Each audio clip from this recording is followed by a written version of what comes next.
BJP IT cell कैसे काम करती है ये हम सबको पता है। क्या काम करती है ये भी हमको पता है। बीजेपी हरियाणा के सोशल मीडिया के हेड हैं अरुण यादव। इनके आज 2 ट्वीट के बारे में हम आपको बताएंगे कि किस तरीके से लोगों को बरगलाने का काम ये करते हैं। इनकी पढ़ाई लिखाई, इनकी एजुकेशन पर ही सवाल खड़ा हो चुका है। वो इसलिए कि इन्होंने मुगलों पे बड़ी रिसर्च कर रखी है मगर राजपूतों पर नहीं, भारत के इतिहास के बारे में नहीं। अगर इनको ज्ञान होता तो शायद इनको पता होता कि महाराणा प्रताप के पिता का क्या नाम है। वजह यह है कि ये सिर्फ इस तरीके के ट्वीट कर लोगों को बरगलाना चाहते हैं, सच छुपाना चाहते हैं ताकि उस पर अपनी राजनीति वाली रोटियां सेक सके।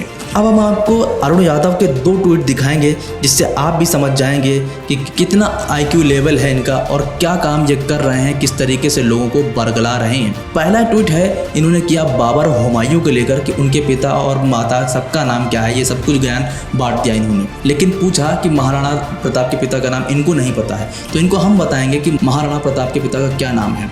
दूसरा ट्वीट इन्होंने किया दानिश सिद्दीकी को लेकर, उनको उनके कर्मों की सज़ा मिली ऐसा इनका कहना है, उस पर भी बात करेंगे। लेकिन पहले चलते हैं इनके पहले ट्वीट पर जो इन्होंने बाबर और हुमायूं के बारे में तो पढ़ लिया मगर महाराणा प्रताप के पिता का नाम क्या है वो इन्हें नहीं पता। इन्होंने ट्वीट किया और लिखा बाबर का बेटा हुमायूं, हुमायूं को बेटा अकबर, अकबर का बेटा जहांगीर, लेकिन महाराणा प्रताप के पिता का नाम क्या है ये हमें नहीं पता। सोचिए हमें क्या पढ़ाया गया है और हमसे क्या छुपाया गया है। सबसे पहली बात तो कुछ छुपा नहीं है, ये इनका ज्ञान है जो इन्होंने सिर्फ बाबर और हुमायूं पे कर रखा है, क्योंकि पूरी राजनीति बाबर और हुमायूं पर ही तो टिकी है इनकी। अगर वो नाम हट जाएंगे तो फिर इनको कौन पूछेगा। अब इनको तो नहीं पता है कि महाराणा प्रताप के पिता का नाम क्या है क्योंकि इन्होंने पढ़ाई नहीं है। पता नहीं कौन से स्कूल में इन्होंने शिक्षा ग्रहण की है जहां इनको महाराणा प्रताप के इतिहास के बारे में नहीं बताया गया है। तो चलिए हम ही बता देते हैं इनको कि कौन है महाराणा प्रताप के पिता। राणा संघा का बेटा था उदय सिंह, उदय सिंह के बेटे थे राणा प्रताप और राणा प्रताप के बेटे थे अमर सिंह। अब इनको पता चल जाना चाहिए, या जिसको नहीं पता है बीजेपी आईटी सेल वालों को तो थोड़ा सा गूगल कर लें, थोड़ा सा पीछे चले जाए इतिहास के पन्नों में तो सारा इतिहास पता चल जाएगा। मगर साउंड अच्छा नहीं कर रहा ना महाराणा प्रताप, इसलिए बाबर पर ज़्यादा अच्छी से राजनीतिक रोटियां सेक सकते हैं हिंदू मुस्लिम करके। अब इसी के बाद इन्होंने अपना दूसरा ट्वीट किया, वो था दानिश सिद्दीकी के लेकर। दानिश सिद्दीकी के बारे में हम सब लोग जानते हैं कि वो कितने बेहतरीन पत्रकार थे। प्लिट्ज़र अवार्ड से उनको नवाजा गया था।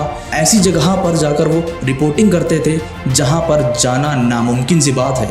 वॉर जोन में कौन जाना चाहता है, मगर अपनी जान हथेली पर रखकर ये अपने काम को, अपने फ़र्ज को अंजाम दे रहे थे और ऐसे शख्सियत का ये मजाक बना रहे हैं। हाल ही में हमने देखा था कि गंगा में किस तरीके से लाशें बह रही थी, किस तरीके से गंगा के तट के किनारे लोगों को दफनाया जा रहा था। अब उसी पर रिपोर्टिंग और उसी पर फोटोज़ दानिश सिद्दीकी ने खींची थी, जिसके बाद अब अरुण यादव ने उनके मरने के बाद जहर उगला है दानिश सिद्दीकी को लेकर। इन्होंने लिखा कि माँ गंगा का उपहास करना कितना महंगा पड़ सकता है ये कोई दानिश से पूछे। अपने वतन का उपहास करने वालों को अंतिम क्षणों में अपने वतन की मिट्टी भी नसीब नहीं हुई, ऐसे इसे ही कर्म कहते हैं। इसलिए गंगा बाकियों के लिए नदी है मगर हमारे लिए साक्षात माँ है। अगर इनके लिए साक्षात माँ होती तो आज गंगा की सफाई के लिए जो बोला था, बड़े बड़े वादे किए थे, वो हो गया होता। अगर गंगा इनके लिए वाकई माँ होती तो गंगा में उसी के बेटों की लाशें तैरती हुई ना दिखाई दे रही होती। ये इनकी नाकामियां हैं, ये सिर्फ बरगलाने के लिए पैदा हुए हैं। ये सिर्फ बरगलाने के लिए ही सारा काम करते हैं कि किसी तरीके से छूट परोस परोस के लोगों का ब्रेन वॉश कर दें, लोगों को कभी सच जानने ना दें। अगर इनके लिए वाकई साक्षात माँ होती तो उसके बेटों के साथ जो अन्याय हुआ कोरोना की 2nd वेव में वो ना होता।